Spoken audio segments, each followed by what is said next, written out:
Hi, everybody. It's Miss Madelyn, and I am back to share with you all my thoughts about our Bible story. So, while I was reading this story in my study Bible, I learned something new about the kinds of weddings that God's people, the Jews, had. You see, back during Jesus' time, when someone was having a wedding, they would try to invite as many people as possible to the wedding and the wedding feast. Someone might invite their whole entire town to a wedding. So, as you could expect, there could be a lot of people coming to this wedding and the wedding feast that would follow. Now, it was the job of the bride and groom's families to make sure that they had enough food and drink for everyone who came.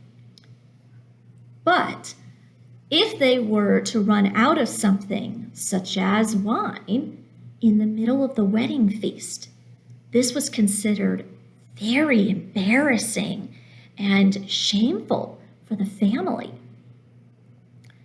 Now, I wanted to show you guys some pictures of what this wedding feast that Jesus and his disciples went to might have looked like. So here is one artist's idea of what it could have looked like. So here you can see Jesus and his mother Mary. You can see the 6 stone jars and the servants filling them up with water. And you also can see the groom and the bride. And there's a decent number of people in this picture, but there could have been a whole lot more people at the actual wedding that Jesus went to. A couple other pictures I have are photographs when some people recreated what an ancient Hebrew wedding would have looked like. So as you can see, there's a whole lot of people sitting around the table at the wedding feast, enjoying lots of food and drink and having a good time with each other.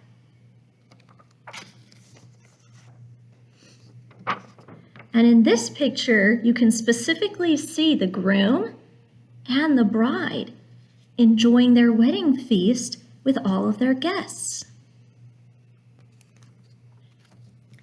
So that's the kind of environment that Jesus and his disciples would have been in when they were at this wedding feast. Now, Jesus knew that those 6 stone jars had been specifically set aside for ceremonial washing. Those jars were not supposed to be used for anything else. But you remember in our story, Jesus used those stone jars and had water put in them, not for the purpose of washing, but for the purpose of his first miracle, turning that water into the very best wine. So that way, Jesus' friends and family and everyone at the wedding could have more wine to drink. You see, Jesus cared very much about his family members and his friends. Jesus didn't want to see them be embarrassed or made fun of in front of all of their friends and neighbors just because they run out of wine. So Jesus ignored the reason that those stone jars had been set aside. And Jesus did this so that way he could show love and compassion and kindness and help those that he loved.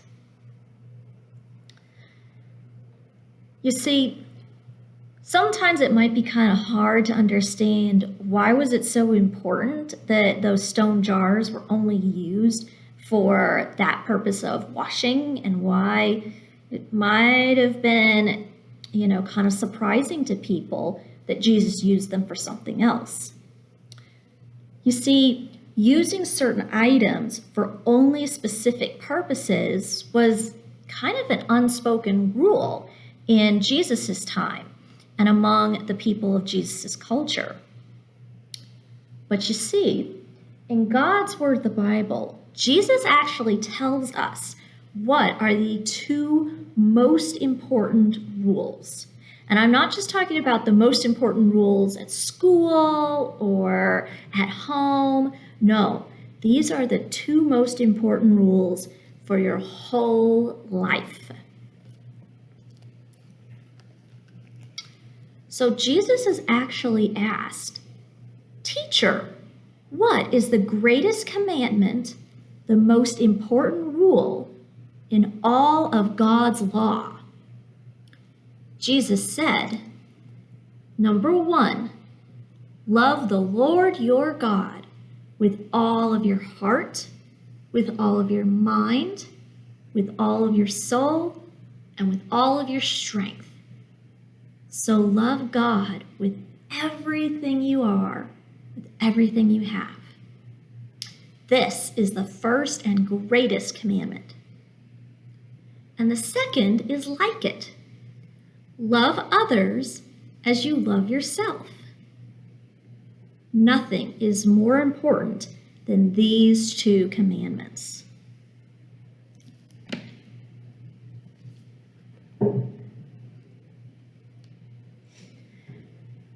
Now, those two commandments, those two rules, were not just for the people back when Jesus lived. They're for us today. Now, most of the time, all of the other rules that we have help us to keep us safe and to help us get along with others. So in that way, most of the rules that we have today actually help us to obey the two most important rules of loving God and loving others.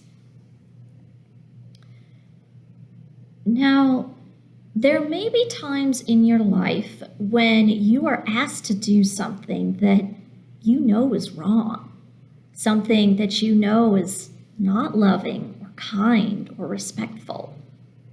And sometimes it can be really hard to know what to do in those kinds of situations. Well, whenever you are unsure about whether or not doing something is the right thing to do, you can always remember what was most important to Jesus.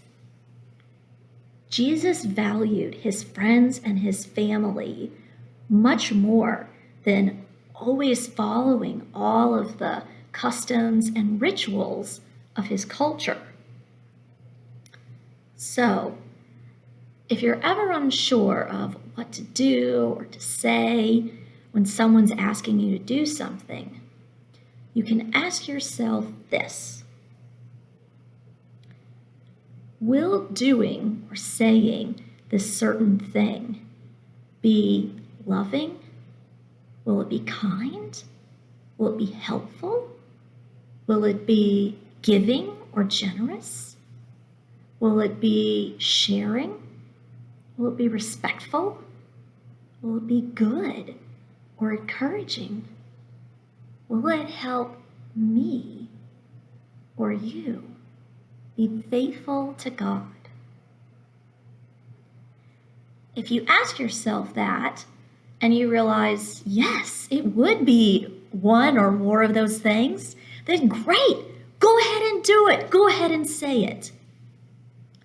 But if you know that it would not be any of those things, or if you're still not sure, then it might be best to ask for some help from a grown-up that you trust, so that way you can make sure that everything that you say and do and think is showing love to God, love to yourself, and love to others.